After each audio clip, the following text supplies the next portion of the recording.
Bonjour. Aujourd'hui, je vais parler des smart plugs. Donc, une smart plug, c'est quoi? C'est un petit bidule comme ça et qu'on branche dans une prise de courant et qu'on peut commander, contrôler à distance, soit localement ou via Internet à l'extérieur de la maison. Cette prise de courant-là pour la mettre, l'allumer ou l'éteindre. Donc, ça pourrait être allumer une lumière ou un autre appareil ou l'éteindre. Ça pourrait être un moteur qui contrôle une porte pour ouvrir ou fermer une porte. Donc, il y en a différentes. J'en ai trois types ici, donc ben, trois marques différentes. Donc celle-là, c'est une Go Sound. Celle-là, c'est une CR Smart Home. Celle-là, je l'ai achetée à Costco. Celle-là, je l'ai achetée chez Amazon. Celle-là, c'est un autre. C'est Prime. Je l'ai acheté chez Costco aussi. Donc, ça coûte à peu près 10$ chacune.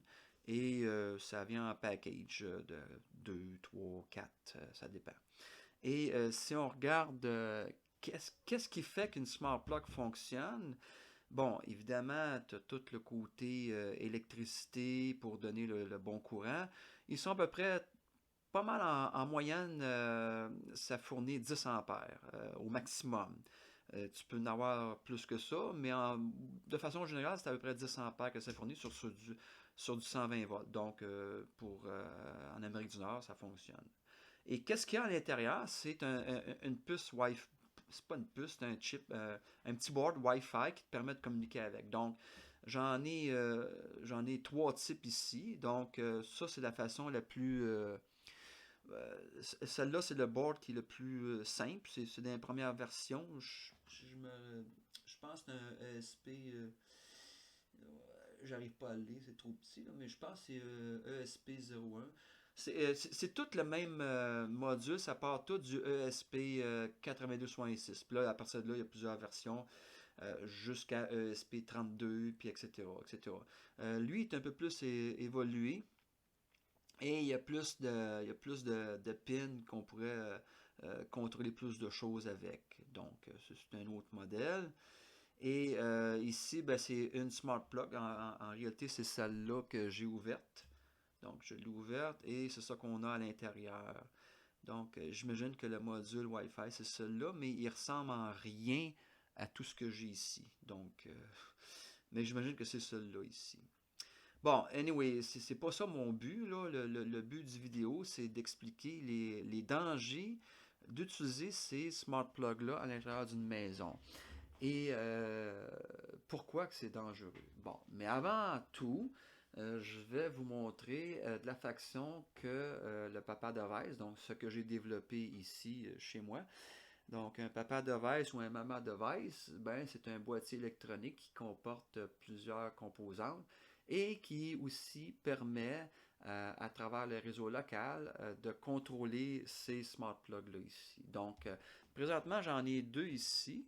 Il y en a une qui ont des lumières et il y en a une qui est contrôlée localement et celle-là est contrôlée via Internet. Donc, je ne l'ai pas reconfiguré encore, le logiciel dedans, mais celle-là, elle est déjà reconfigurée.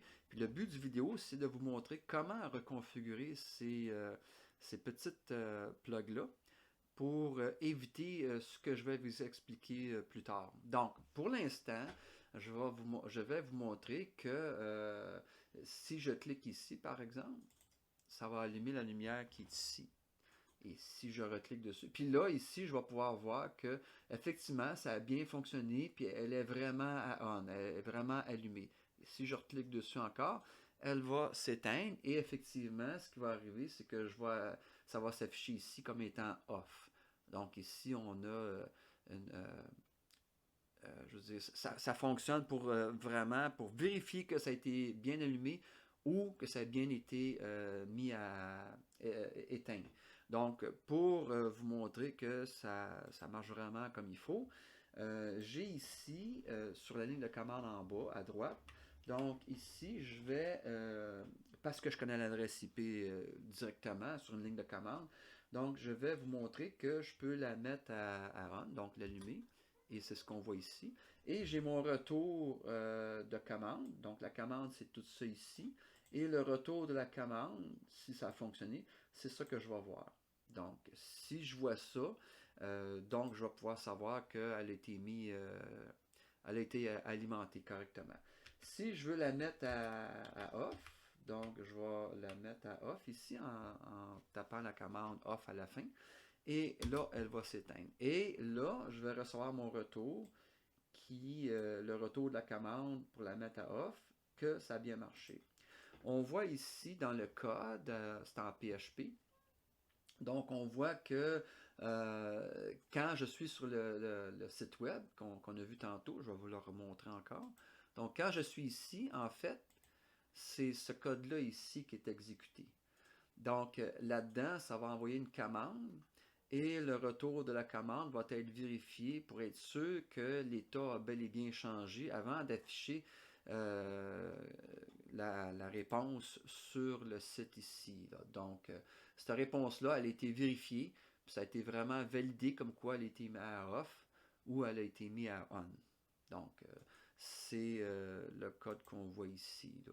Donc, ben, c'est pas juste ça, là, mais il y a beaucoup de choses, là, mais bon, de façon juste pour la réponse, c'est ici que c'est vérifié avec oups, pas là, ma souris n'est pas à la bonne place.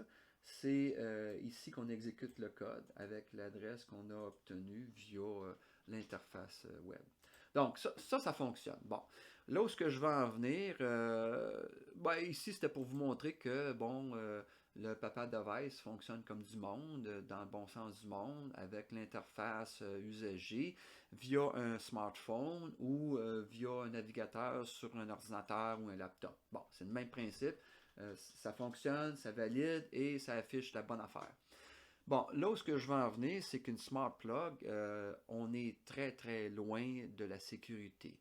Et là, je ne vais pas vous expliquer comment faire pour hacker votre smart plug, puis devenir un hacker. Non, non, c'est loin de ça mon idée. Mon idée, c'est de vous montrer un peu quelques sites où ce qui en parle de tout ça, puis de vous montrer que pourquoi moi je les reprogramme, c'est pour éviter que ces smart plugs-là communiquent communique via Internet. Donc ici, j'ai un téléphone. Je vais vous montrer que ça fonctionne. Ça fonctionne bien quand même, là, via Internet. Donc ici, j'ai l'application GoSound et ça va allumer cette lumière-là ici quand je vais appuyer sur le bouton ici. Donc ça allume et ça éteint. Je pourrais aller dedans. On va voir un peu un plus gros écran. Donc là, on voit mal parce que mon écran est blanche puis j'ai pas ben, le choix, là. Anyway, donc je reclique dessus pour la mettre à off. Donc ça va au travers via mon smartphone. Donc je suis branché sur l'application qui sert GoSound et via l'application j'ai configuré cette smart plug-là pour pouvoir la contrôler via une application qui passe par Internet, qui finalement envoie la commande via mon réseau éventuellement en bout de ligne, et envoie la commande au smart plug pour lui dire, ben là, allume-toi, ou bien non, éteins-toi. Comme là, si je clique dessus, j'ai cliqué 2 fois, là, je l'allume ou je l'éteins. Bon, c'est le même effet, c'est le même principe, sauf que je vais éteindre ça, c'est quand même blanc longtemps. Donc, c'est le même effet, sauf que mes boîtiers électroniques, je vais vous en montrer un ici, qui est mon benchmark, qui est tout ouvert. Donc, lui, ben, en fait, c'est lui qu'on voit à l'écran, là, qui est la page web. C'est lui qui fonctionne présentement. Donc, là, il n'est pas monté dans une boîte, mais normalement, tout ça, c'est dans une boîte, puis on voit rien de ça. Là. Tout est correct. Là. Donc, ça, c'est mon banc de test. C'est pour tester quand je travaille. Là. Donc, ici, ce qu'on peut voir, c'est que on peut contrôler soit via Internet avec une application sur le smartphone qu'on télécharge et qu'on installe, ou bien non qu'on contrôle via le Papa Device, l'appareil, l'équipement électronique que je vous ai montré il y a quelques secondes. Donc, le but, c'est que ça revient au même. Sauf que dans le cas de mon Papa Device, c'est pas la même chose. Ici, c'est local. Donc ici, pour me connecter, évidemment, j'ai une adresse IP qui est extérieure et pour plusieurs raisons, pour des raisons de sécurité, j'ai un numéro de port qui est configurable. Donc ici, mon numéro de port, c'est pas le port 80 comme toutes les pages web. Ici, mon numéro de port, c'est 8092 et ça, c'est configurable. Chaque personne qui possède un boîtier électronique peut utiliser un numéro de port totalement différent de 8092. Ça peut être n'importe quoi. Donc, déjà là, juste avec ça, ça aide beaucoup à éliminer un tas d'attaques qui pourraient être effectuées vers mon boîtier électronique le Papa Device. Donc, ça élimine un paquet d'affaires. Et à partir de là, un coup, je suis connecté sur mon Papa Device. J'ai accès à mes smart plugs qui sont dans ma maison. Mais mes smart plugs ne sont pas accessibles de l'extérieur de la maison. Il faut être branché sur mon réseau pour pouvoir avoir accès à mes smart plugs. Donc, déjà là, ça élimine encore pas mal d'attaques. En fait, c'est impossible d'accéder aux smart plugs via Internet, tout simplement pour la simple raison que les smart plugs ne se connectent pas sur Internet du tout, en aucun temps. Que ce soit pour une mise à jour ou pas, ça ne fonctionne pas comme ça. Donc, c'est fait comme ça. Donc, mais pour arriver à ces fins-là, moi, il a fallu que je reprogramme ce smart plug-là ici. Et c'est ça que je vais vous montrer. Mais avant tout, je vais vous montrer pourquoi on devrait faire ça. Donc, j'ai préparé une coupe d'onglets où ce qu'on peut voir quelques informations. Lui, c'est mon site web favori. C'est en allemand, évidemment, mais c'est pas grave, on peut arriver à comprendre quelques trucs. Donc ici, il démontre dans un de ses vidéos, puis vous pouvez voir l'adresse en haut ici. Donc à partir de cette adresse-là, vous allez tomber sur la page de VTrust, qui est la page web de cette personne-là qui est en Allemagne, et qui explique pas les bienfaits, mais le mauvais côté, le côté obscur des smart plugs. Donc ici, on peut voir une smart plug, puis je vous ai montré tantôt une petite puce, puis bon, ça, pas une petite puce, mais un board, un petit chip. Donc c'est ça qu'on voit ici. En fait, c'est pas un chip, c'est un board. Okay? À l'intérieur, ben, il y a un chip. Bon. Mais bon, ça revient à peu près au même que ce qu'on voit à l'écran. Donc, probablement celui qu'ils utilisent comme démo, c'est probablement celui-là ici, ou un de ceux-là. Donc, ça ressemble pas mal à celui-là. Mais bon, c'est pas important. L'idée, c'est que c'est un de ceux-là. Donc, puis ça revient tout au même. Ils sont tous fabriqués en Chine, puis le fabricant, c'est Expressif. Donc, les smart plugs, la plupart des smart plugs ici, qui sont là, utilisent le même board qui vient de Expressif, qui est fait en Chine. Et j'ai rien à dire contre Expressif, c'est très bien fait. J'aime bien travailler avec les produits de Expressif d'ailleurs. Ça travaille très bien, leurs librairies sont fonctionnelles, avec des exemples, c'est parfait. Sauf que ceux qui utilisent ça dans les smart plugs, ben, c'est pas terrible. Donc, ici, on voit que dans les smart plugs, ici, comme ça, ici, on peut enregistrer, il y a une mémoire à l'intérieur qui est permanente. C'est comme un disque dur, sauf que c'est une mémoire. Et elle est permanente, ce qu'on appelle un EEPROM. Donc, c'est une mémoire qui peut être effaçable, mais qui va rester permanent quand on coupe le courant. Et donc, ici, on peut voir à l'intérieur de l'EEPROM que le SSD, donc votre réseau Wi-Fi, le nom de votre réseau Wi-Fi, plus le mot de passe, est enregistré de façon textuelle sur votre smart plug. Donc, je ne dis pas que c'est la même chose partout, mais c'est quasiment ça. Okay? Donc, ici, on peut voir le nom de votre SSID. Donc, ça, c'est le nom de votre réseau Wi-Fi. Et ici, on voit le mot de passe. Can't touch this. Bon, c'est en texte clair. Ce qui veut dire ça, c'est que si quelqu'un aurait accès à votre smart plug qui serait branché dehors pour alimenter une lumière, ou bien tout simplement un socket qui accepte une ampoule qu'on visse dedans et qui la débranche, qui la dévisse de votre socket et qui part avec chez eux, ben il pourrait avec des moyens s'il y a des connaissances et l'expertise, ben, il pourrait arriver à ouvrir, pas ouvrir ça physiquement, là, mais virtuellement à rentrer dedans. En fait, il faudrait l'ouvrir pour se brancher sur le module ici, qui est le Wi-Fi. Et à travers ça, ben, finalement, rentrer sur ça pour pouvoir aller lire le EEPROM, donc le contenu de la flash, et accéder à vos données, donc votre réseau Wi-Fi et votre mot de passe. Un coup que ça, à ce moment-là, il pourrait revenir chez vous et se brancher sur votre réseau Wi-Fi et à partir de là, avoir accès à tous vos smart plugs, incluant des smart plugs qui pourraient ouvrir une porte, par exemple, la débarrer et ouvrir, et rentrer chez vous quand vous n'êtes pas là. Donc, c'est ça le but ultime, c'est que les dangers, ça pourrait arriver jusqu'à là. Euh, bon, ben, c'est ça, c'est pas terrible, mais bon, c'est ça. Un autre site web ici, bon, en français, lui, parle que des fois, via l'application au téléphone, ben, ça se peut que la prise ne s'allume pas, alors qu'ici, ça indique que ça s'allume. Bon, c'est ça que ça dit ici, en gros. Et quand on l'éteint, ben, ça veut pas dire qu'elle est vraiment éteinte. Donc, il n'y a pas de preuve comme quoi que ça a fonctionné. Euh, je comprends un peu pourquoi. Probablement du point de vue accélération, point de vue réponse à l'utilisateur sur le téléphone. Quand on envoie la commande, ils n'attendent pas de retour pour vérifier que ça a fonctionné ou pas. Donc, il affiche tout de suite que, oui, oui, j'ai envoyé la commande, puis ben, c'est allumé, oui, tout est beau. Mais en fait, la lumière ou la porte, ça n'a pas été alimenté en courant. Donc, ça, c'est un autre exemple. Bon, il y a un autre exemple ici. Lui est en français.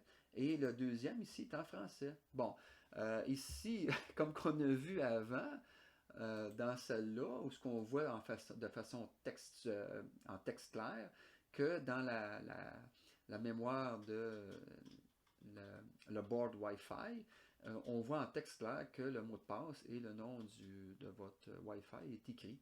Donc, on peut lire. C'est pas encrypté. Donc, ici, dans la foire aux questions du fabricant, on dit qu'il y a un cryptage de haut niveau qui est émis afin d'assurer une sécurité maximale. Ben, c'est pas vrai.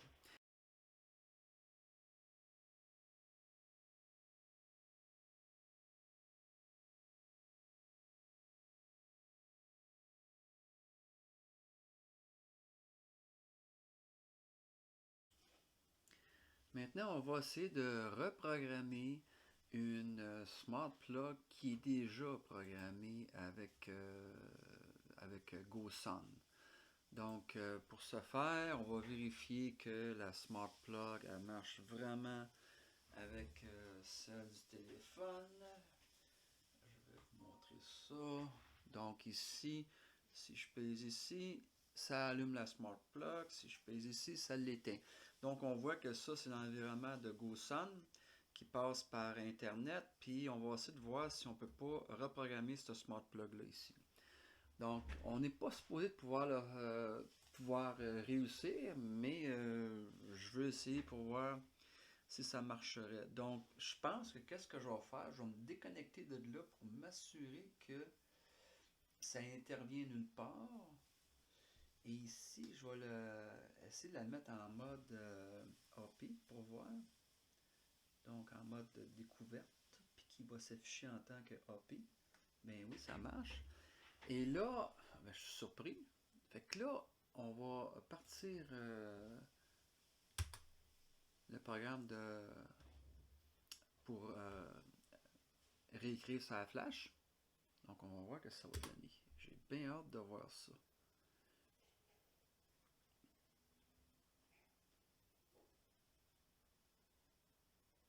On attend. Je sais pas si ça va marcher. Ah, il est plus en mode AP, là. Non, il est redevenu comme ça. Attends un peu. On va se réessayer encore une autre fois.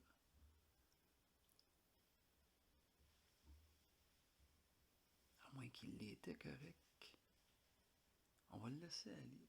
Non, là, il l'est, là. On va voir. Peut-être qu'il était correct. C'était un guess, j'ai jamais fait ça. Puis je fais ça dans une démo de vidéo en plus. On va voir ce que ça va donner. Je sais pas si ça va marcher.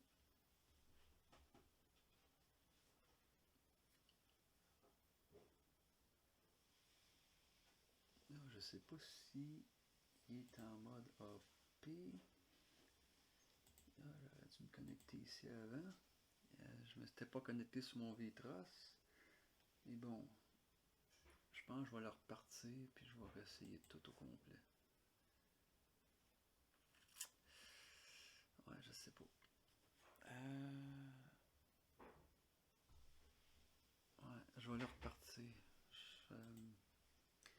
J'aime autant le repartir pour voir si je peux l'arrêter. Il est capricieux, hein? Non, je l'ai eu. Device do not appear, ok. Donc on va le réessayer. Toujours en mode découverte. On va voir pour voir si je peux arriver à l'avoir. Deux. Ok. Ben, ça a l'air à avoir marché. Ça a l'air à fonctionner.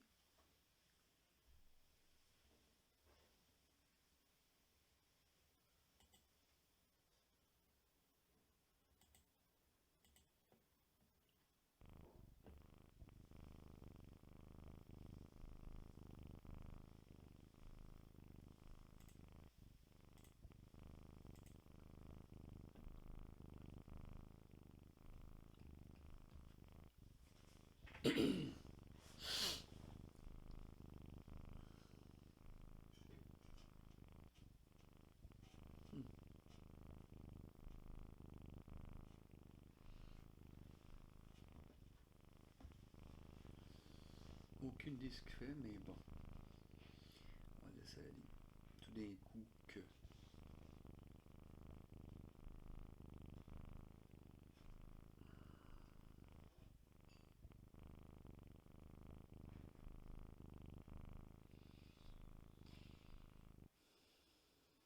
Ah, il est en train de faire le backup. Ben, coudon.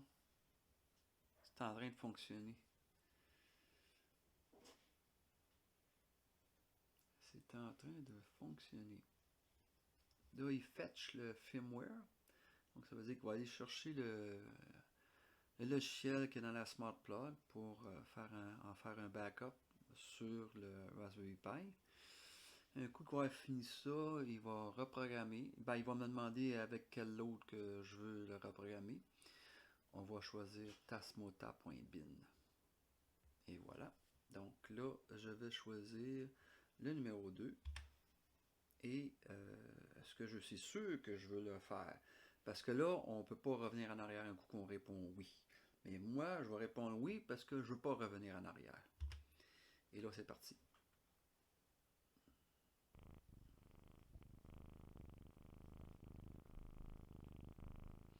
Et là, si ça marche, il va redémarrer et je devrais... Ben là, il a fini. OK? Donc là, on va aller regarder pour voir s'il est là. Bon, fait que là, pour voir si ça a fonctionné, je devrais avoir en tant que AP la Smart Plug qui est ici, qui va s'afficher dans mes réseaux Wi-Fi disponibles en tant que Tasmota. Quelque chose. Ben, trait d'union quelque chose. Et on le voit ici, Tasmota 2847. Bon. Fait que ça prouve que ben, j'ai reprogrammé une Smart Plug qui était déjà connectée à une application qui est l'application GoSun et qui était déjà que le setup était déjà fait avec l'application, comme quoi, bon ben là, elle va fonctionner comme ça, puis je vais brancher une lumière, j'ai donné un nom, puis tout ça. Mais j'ai pu enlever tout ça et faire cela. Donc, rendu ici, ce qu'il faut faire, il faut se connecter dessus. Et évidemment, ça va prendre un certain temps parce que Windows va dire, ben là, j'ai pas d'internet là-dessus. Fait que je vais me connecter, mais j'ai pas d'internet. Pas grave, on s'en fout. Nous autres, ce qu'on veut, c'est se connecter seulement. Donc là, je suis connecté et on peut voir qu'il n'y a pas d'internet. Ça, c'est pas grave, on s'en fout. Donc, nous autres, ce qu'on veut avoir, c'est de savoir c'est quoi l'adresse IP de ce module-là. Et je vais vous le montrer dans 2 secondes. Ici. Donc, ça, c'est ma plug ici. Donc, voyons, je vais aller ici. Donc, Tasmota 2847 et l'adresse IP, c'est la 4.1 sur mon réseau local. Donc, à partir de là, je vais pouvoir... je fais ça. 4.1. Donc, là, je suis sur le nouveau module, le nouveau Smart Plug qui vient d'être flashé. Et là, il faut que je tape mes Wi-Fi credentials. C'est ce qui veut dire en français le nom du Wi-Fi de mon réseau local ici à la maison et mon mot de passe. Donc, c'est ça que je vais faire. Si je me rappelle bien, c'est ça, il me semble.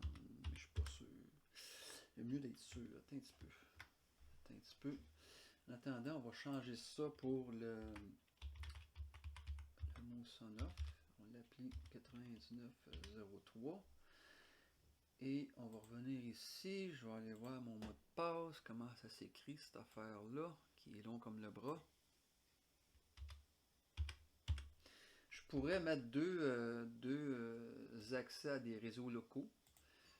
Comme ça, s'il y en a un qui est en panne, ben, il va switcher à l'autre. Mais bon, on va faire ça simple. Donc, si ça fonctionne, je devrais plus avoir accès, puis il devrait plus apparaître dans mes réseaux locaux accessibles. Donc, il va disparaître éventuellement. Et à partir de ce moment-là, ce que je peux faire, c'est de rechercher via le Papa Device. Il est où ce smart plug là? Donc la fonctionnalité, oh, on la voit pas, attendez un petit peu, on va raccourcir ça un peu, donc il est encore trop grand. Ok. Donc ici, je vais aller sur Smart Plug Discovery. Parce que là, il serait supposé d'être, c'est ça, là j'ai plus accès, donc ça c'est correct, on va enlever ça. Et là, je vais faire un research sur les smart plugs, puis on avait dit qu'on avait changé le nom pour Sonoff 9903.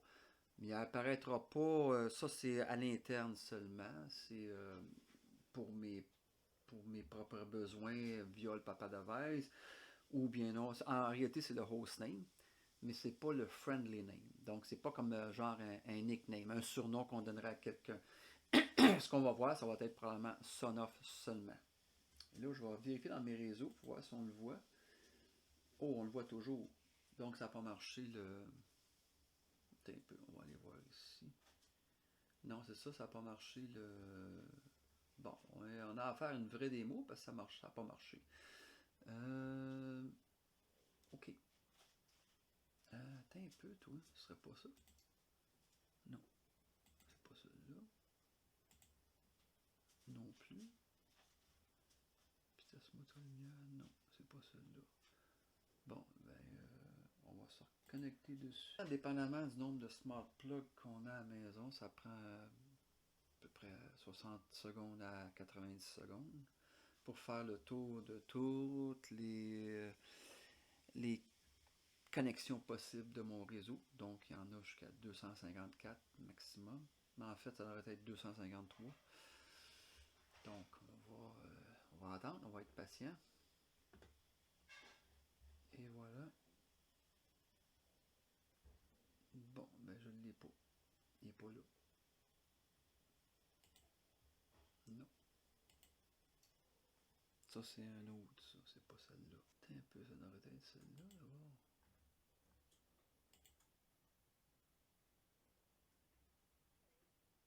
Ah, oui.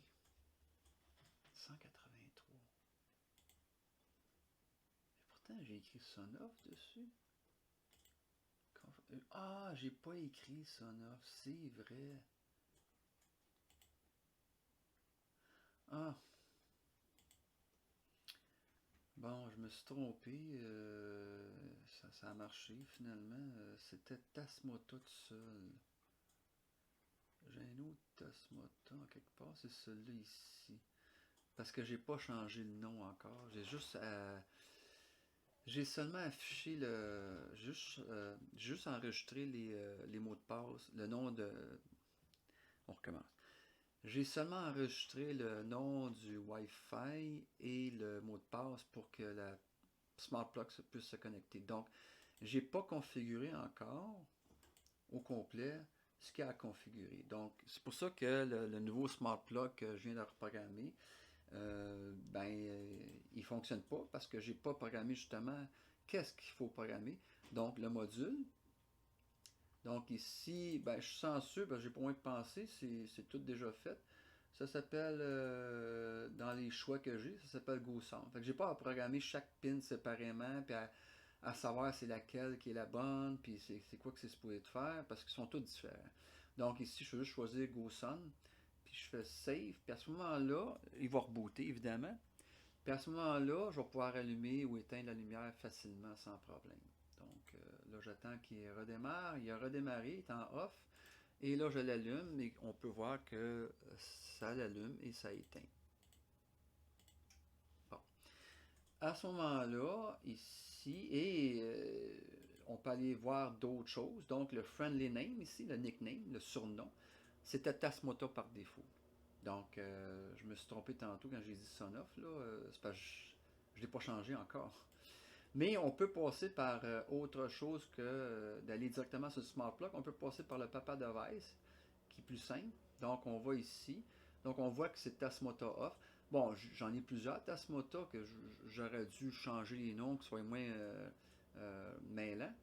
Mais bon, c'est pas grave, on va l'arranger. Ici, on peut voir aussi que j'ai deux Tasmota. C'est que j'ai pas changé le nom ici en plus. Fait que ça fait mêlant en maudit, c'est pas long. Mais bon, on va arranger ça. Fait qu'ici, on va aller vérifier que ça fonctionne. Donc là, je viens de l'allumer, puis on peut voir que ça l'allume. Là, je vais l'éteindre, puis ça s'éteint. Donc, ça fonctionne. Donc, c'est la bonne Smart Plug qui est ici, qui a été découverte, puis ça fonctionne très bien. Là, on va aller changer le nom. On va y dire, je sais pas moi,